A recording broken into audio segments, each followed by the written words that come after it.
Kalau ada orang merantau tidak mengambil berkahnya orang tua, maka pulang kampung dulu. Pulang dulu, start kembali. Di situ kehidupan tidak mau berkah. Saya kasih kuncinya, itu kan sebenarnya biasa kalau orang yang kan tidak sama orang, kalau orang tua pasti sama orang punya. Kalau istri kan tidak semua.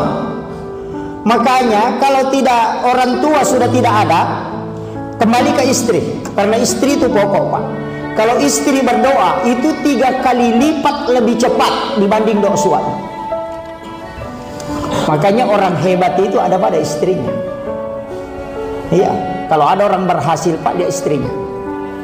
Di situ pokoknya dia. Itu yang orang tidak tahu. Bahwa wanita yang ada di sisi kita itu adalah penentu. Makanya kalau bapak mau tahu rahasianya, siapa yang paling tinggi kasih sayangnya kepada istri, maka pasti hidupnya berkah. Itu kuncinya. Di situ juga, Pak.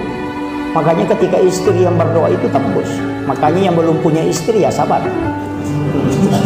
Mohon maaf, itu bekerja 2 kali lipat itu berat.